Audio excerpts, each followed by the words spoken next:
Anthony Davis's time in Dallas has now come to an end. Yesterday, the Mavs traded the 10-time All-Star to the Wizards in an 8-player trade that also included Chris Middleton heading to the Mavs. AD only played in 29 games in a Maverick uniform after being the centerpiece of the return in the Luka Doncic trade. As far as the return for Luka, the only player the Mavericks got in return who has been selected to an All-Star game was Chris Middleton. Middleton's last All-Star selection came back in 2022.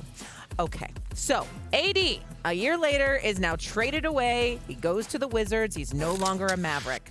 How does this Luka trade look now, S.A.? It looks like arguably the worst trade in history. And I understand that, you know what, this is separate and apart from the Luka Anthony Davis deal, which I heard Wendy explaining earlier this morning, and he's right.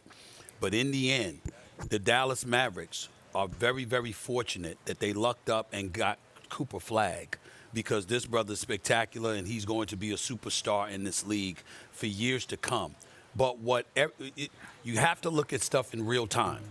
Cooper Flagg, the ping pong balls that enabled you to get Cooper Flagg, that was after the trade. Mm-hmm. Yeah. So you have to judge the trade on its face. You did that before you knew you were going to get Cooper Flagg. Mm-hmm. And you traded Luka Doncic, a 25-year-old global iconic basketball superstar, for a guy in Anthony Davis that has been relatively injury prone. We all know that Anthony Davis is good for 28 and 12 a night when he's healthy. Mm-hmm. He got that kind of game.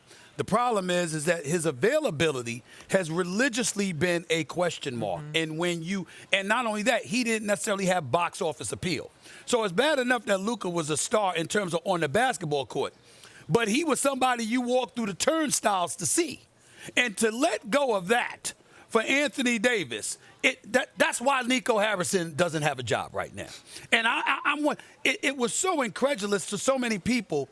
You finally looked at it, and you looked at Patrick Dumont, the governor for the Dallas Mavericks, the owner, and you found yourself saying he had to force this. There's no way on earth that this could have been Nico's idea. Nico worked with Michael Jordan. He worked with Kobe Bryant. The brother's a marketing whiz, knows basketball. There's no way he could have made this decision, let alone he's the one that's gotten let go.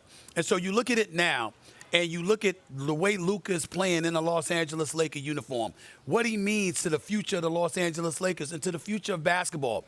And Anthony Davis, once again, missing more games than he's playing, owed $58 million. All right, and then a player option for $62 million. Now, my math ain't that great, but last time I checked, I mean, damn, that's over $150 million that this brother's owed, and he ain't available. So to me, and then to cap it off, you are a Washington Wizard. Now, we all know that there's enough about the nation's capital to complain about. But damn, that ain't even bringing up the Wizards. And now you're going to the Wizards. And that's where Anthony Davis, after all of this, Anthony Davis is a Washington Wizard? I mean, my God, this is just bad on all fronts. Dallas is lucked up because they got Cooper Flagg with the #1 overall pick. That's the only reason. That you haven't seen people out there protesting for the new owner to get the hell up out of town. It's the only reason you haven't seen that in Dallas.